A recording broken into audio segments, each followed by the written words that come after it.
ಜನಕ್ಕೆ ಪೂರಕವಾದಂಥ ಸಂವಿಧಾನ ತಿದ್ದುಪಡಿ ಮಾಡಲಿಕ್ಕೆ 400 ಸೀಟ್ ಬರಬೇಕು ಅಂದೇಳಿಲ್ಲ.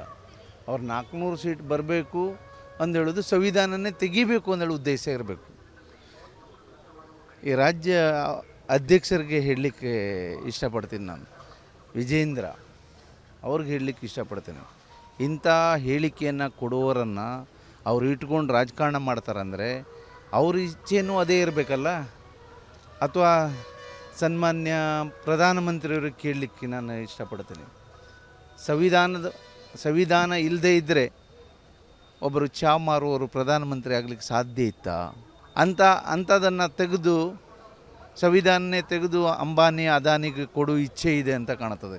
ಒನ್ನೊಮ್ಮೆ ಅಂಥದ್ದು ಇಲ್ಲ ಅಂತ ಆದರೆ ಅವರನ್ನು ಇವತ್ತೇ ಸಸ್ಪೆಂಡ್ ಮಾಡಬೇಕು, ಅವ್ರ ಪಕ್ಷದಿಂದ ಉಚ್ಚಾಟನೆ ಮಾಡಬೇಕು.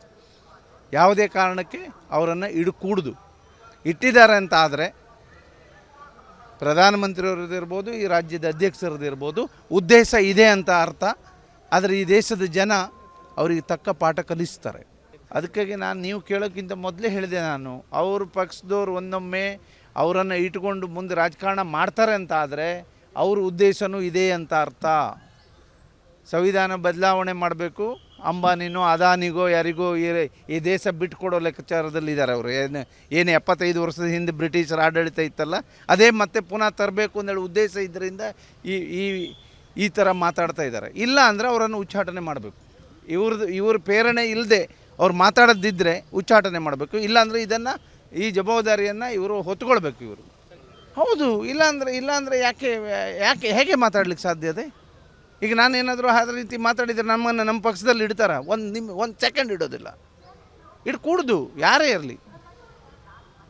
ಇದು ನಮ್ಮ ಹಕ್ಕು. ನಾವು ಇವತ್ತೇನಾದರೂ ಇಲ್ಲಿ ಬಂದು ನಿಂತು ಮಾತಾಡ್ತಾ ಇದ್ದಾರೆ ಅಂದೇಳಾದರೆ ಅಥವಾ ವಿಧಾನಸೌಧದೊಳಗೆ ಹೋಗಿದ್ದಾರೆ ಅಂದೇಳಾದರೆ ಆ ಸಂವಿಧಾನದ ಆಧಾರದ ಮೇಲೆ ಇವರು ಎಷ್ಟು ಸಲ ಆಯ್ಕೆ ಆದರು, MP ಆಗಿ ಮಂತ್ರಿ ಆದರು, ಯಾವ ಆಧಾರದ ಮೇಲೆ ಇವರು ಆಯ್ಕೆ ಆದರು? ತತ್ವ ಸಿದ್ಧಾಂತದ ಅಡಿಯಲ್ಲಿ ಒಪ್ಪಿಕೊಂಡು ಪ್ರಮಾಣ ವಚನ ತಗೊಂಡು ಇಲೆಕ್ಷನ್ ಬಂದ್ಗಳಿಗೆ ಈ ರೀತಿ ಮಾತಾಡ್ತಾರೆ ಅಂತ ಆದರೆ ಇವ್ರ ಉದ್ದೇಶ ಬೇರೆ ಇದೆ. ಜನ ಜಾಗೃತರಾಗಬೇಕು.